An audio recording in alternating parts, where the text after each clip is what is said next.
Hello, and welcome to our 2021-2022 website requirement training video for the Utah School Land Trust Program. My name is Elise Nui, and I work at the Utah State Board of Education through the Children's Trust Program. Today, we're going to be talking about some of the requirements for your school website regarding our program. But first, I just want to go over why it is that we even have website requirements and why it is that the legislature has felt that they are so important. Here is a quote from the legislation that was passed about our program, and it says that there should be established the School Land Trust Program, A, to provide financial resources to public schools to enhance or improve student academic achievement, and B, involve parents of a school's students in the decision-making regarding the expenditure of the School Land Trust Program money.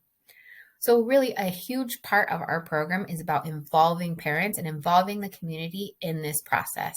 So these website requirements really are about involving the community, keeping them updated, and making them feel like they can join the process and be a part of this decision-making. So what is actually required? Well, on October 1st, you should have some of the basics up on your website. A first and really important one is the council member name. So who is your current council and how can people get a hold of them? Either an email address or a phone number where they can reach them. And we'll talk more about that in a second. Second, you should have a proposed meeting schedule of the year. So when are all the meetings going to be held and where can people expect to have them held? If there's a Zoom link, maybe include that as well. Now, of course, changes are going to occur and things are going to happen. But as those changes occur, please update your website to let the public know when meetings are canceled or rescheduled or are set to occur somewhere else. Third, you should have your approved council minutes for the past year. This just allows people to look through the minutes and kind of see the conversation that occurred that led to the plan that is currently in place at your school.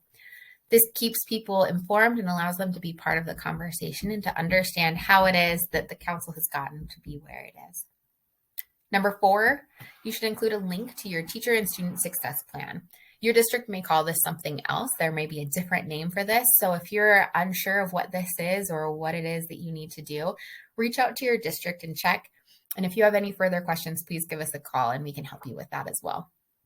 And finally, number 5, there should be an invitation for parents to serve on the council.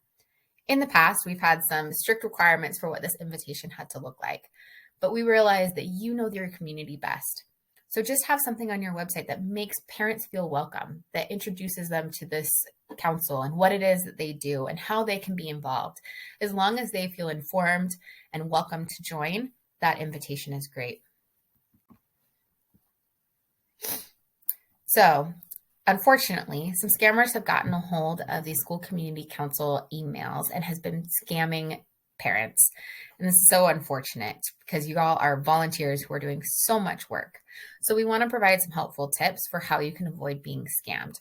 If you're a principal, please pass these on to your parents and to your council members to help them out. First thing to let them know is if they receive an email that seems a little fishy or strange, the first thing they should do is to check the email address. Usually scammers will include a name of someone that they know and trust, usually the principal or maybe the school community council chair. But when you look at the email address, it's weird. It's not a school-related email address or something that looks familiar. It is very different. So that's a first red flag to notice. Second thing that they can do is to reach out to the school. Double check, make sure that actually what the principal is asking you to do is what the principal wants you to do. So call the office, call the secretary, call the principal directly, and ask them to verify that this is indeed from them. And third, if you're a principal, please let your council members know that you will never ask them for money. You will never ask them to do things that require gift cards or anything of the sort, that you have team members to do that for you and that they will never, ever ask school community council members to do those things.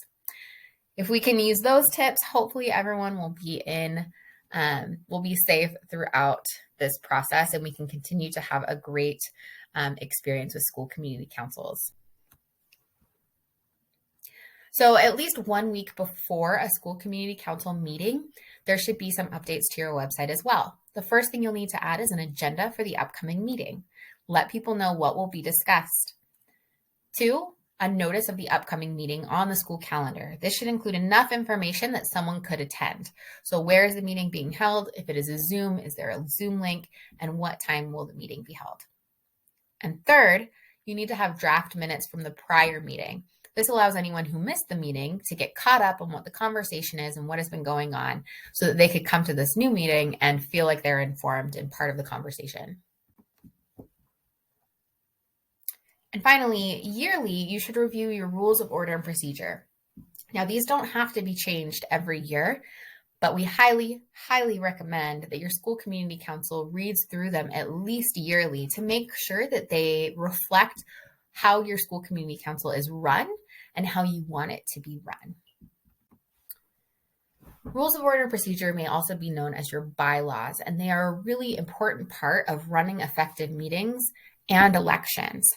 All of the rules for how you run elections, for what happens if there's no one to fill a spot, or if there's too many people to fill a spot, or if someone drops out in the middle of the year, this is your rule book, and this allows you to make sound decisions that everyone is aware of, to not hurt feelings, to not cause any drama.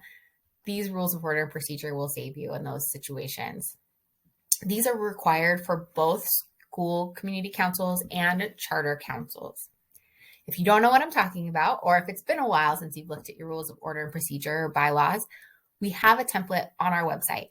You can go ahead, find that, download it, and then customize it so that it works for you and your council. If you have any questions or need some guidance or some good advice, please feel free to call us and we can help you. So those are all the requirements for the website. However, there are lots of other great things that schools are doing on their websites that we just want to pass along. So some schools are including some school community council successes. They've included stories or maybe pictures about some of the goals that they set that they saw real improvement in and wanted to celebrate. Also, you can include district and school academic news, things that align a lot with your goals or that kind of put those goals that you've created into context, into these bigger missions and programs. You could also include history and information about the land trust. It is such a cool and unique thing to Utah. And if you want to include some information about that, but don't know where to start, again, reach out to us and we would be happy to help. You could also include issues that the Board of Education has asked school community councils for feedback on. This would allow the public to kind of know a little bit about the information and provide their feedback to your councils, who can then act as representatives to the board. And then finally, some introductions of school community council members. This really helps members of the community feel like they are a part of the process, that they understand who these people are, that when they show up, they at least know some names and faces. And it also, I think, allows people to feel like the council is relatable and it's something that they could also participate in future years. Finally, and importantly, whose job is it to update the website? The job legally is the council chair, but council chairs, you will need to coordinate with the school to make sure that you can do this regularly. So you'll need to figure out who to get in contact with and also what format to be sending information.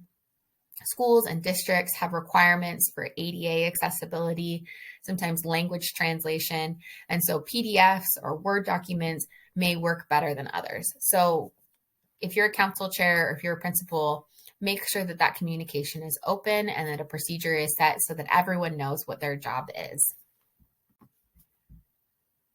So just a quick shout out, an example, Murray High School has done a great job with their website, and I just wanted to show you an example. Here at the very top, they have an explanation of what a school community council is and what they do, as well as an invitation for other parents to get involved. On the side, they have links to each of their agendas and meeting minutes from years previous, as well as the upcoming year. They also have their school data on the website so people can kind of see what it is that they're talking about and how their plan came to be. They have a link. This pulls up a Word document of all of their member names and their email addresses. They have a link to the rules of order and procedure, as well as a clear outline of when meetings will be held. when and where and what time. They also have links to all of their plans and reports. If you need help on getting your plan and report, if you go to our website where you upload your plan and reports, and on the public facing page, so before you sign in, you can go in and search for your school and your plans and just use that link. And you can just include that on your website, just a link to your plan. They have their student success plan there linked at the very bottom. And they also have a breakdown of the funds that they've received through the program over the years.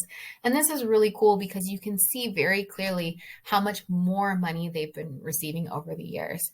And that's really an incentive to me as a parent and member of the community to feel like this is an important job that these people are doing, and that maybe I want to be a part of the decision-making process for how these funds are spent. So this really serves two purposes: that it makes the information public and transparent, but it also is really an incentive for people to get involved. So if you have any questions, please don't hesitate to call us or send us an email. We are happy to help. This is what we love to do. My name is Elise Newey. I work with Paula Plant and Natalie Gordon. They have both been with this program for a very long time and are experts in everything land trust. So if you have any questions, let us know. Otherwise, thank you so much for the work that you do. You are the backbone of this program, and we are so grateful to you and your hard work and wish you the best. Thanks so much.